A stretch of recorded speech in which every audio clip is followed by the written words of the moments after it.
Hello mga kababayan, good morning, good afternoon, good evening. Ito yung pasabog, no, ni Congressman Erici. Grabe, no, napaka-powerful, napaka-powerful pala nitong si Secretary Vince Dizon. Imagine niyo, pwede niya palang, bastusin.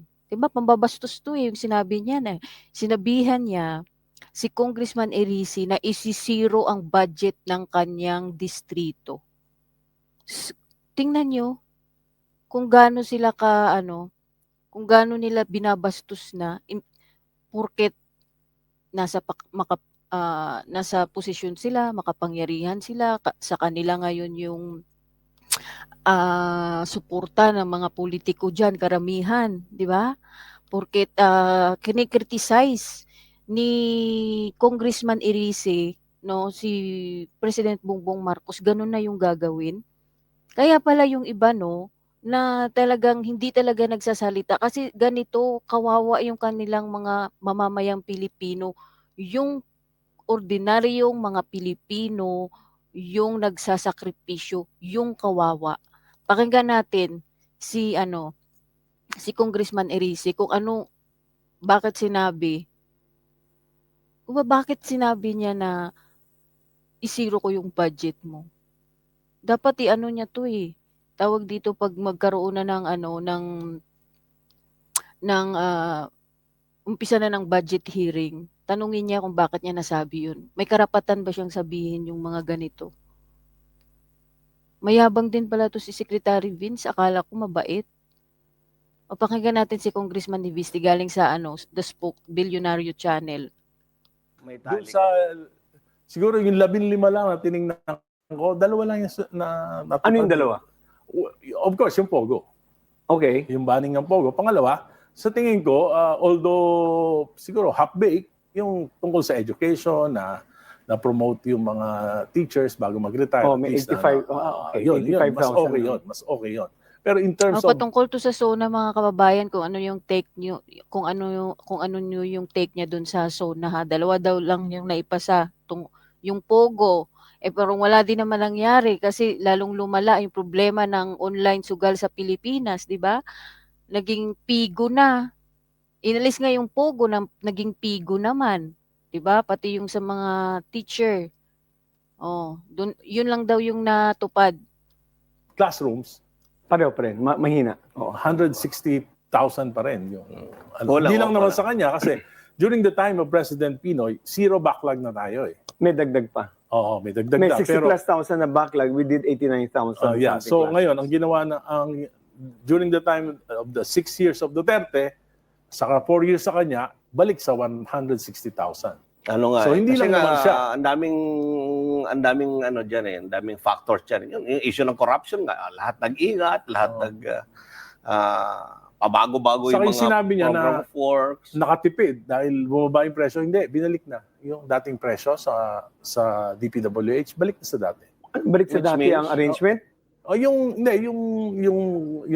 presyo ng bawat materials cost, balik na sa dati. Meron na Grabe. silang dupa. Kasi walang Alam ko Yung market, dupa, alam ko market wala kasing wala na nagbibid, so dahil kung yung binabaan nila ng mas So ibig mas sabihin, mababa pa sa market value. so ibig sabihin, padded na ngayon yung mga Hindi ko sinasabing naman. padded, basta bumalik sa dati.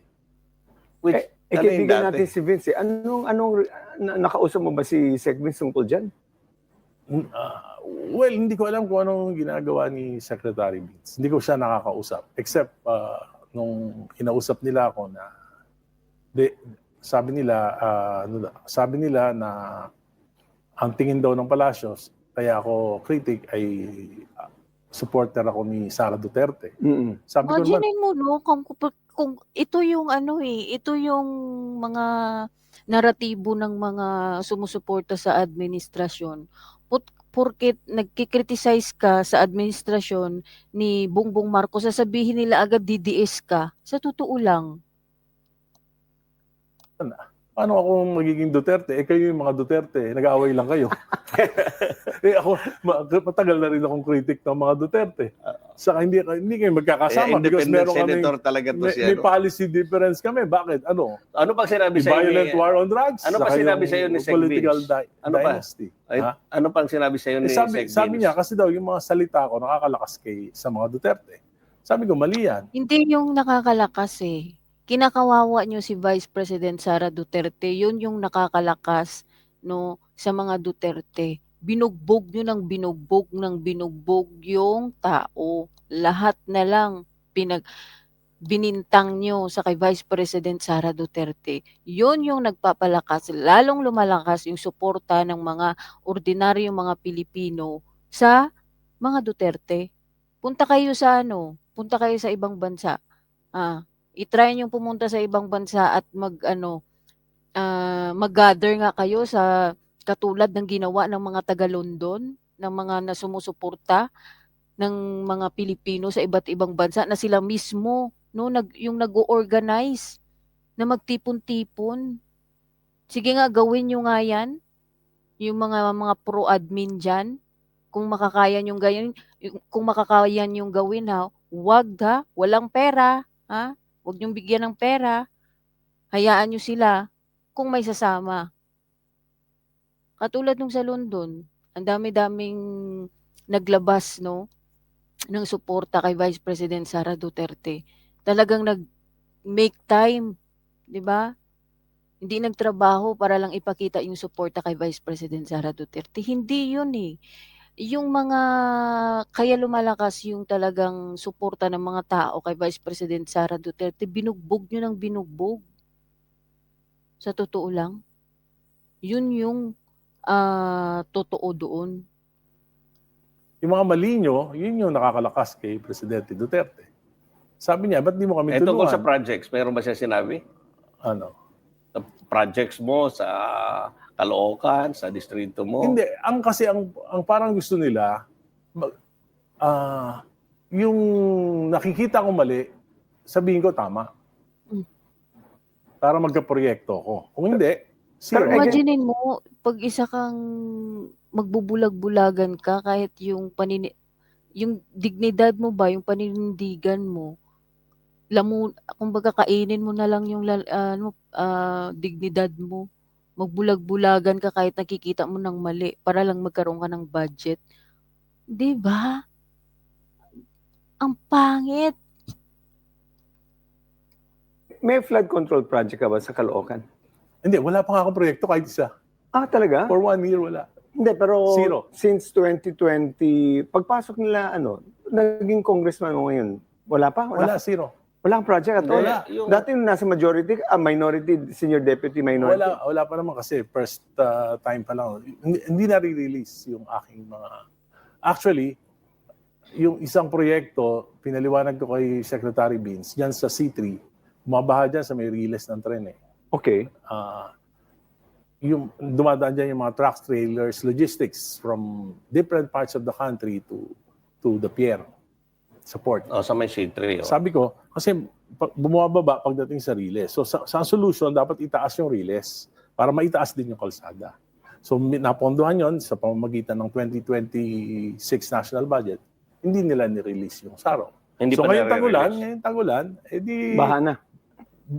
hundreds of millions in trade ang mawawala sa Pilipinas. O, 'di ba? Pati kita ng gobyerno naapektuhan. 'Di ba? Pati mamamayang Pilipino apektado dahil sa pagbabaha.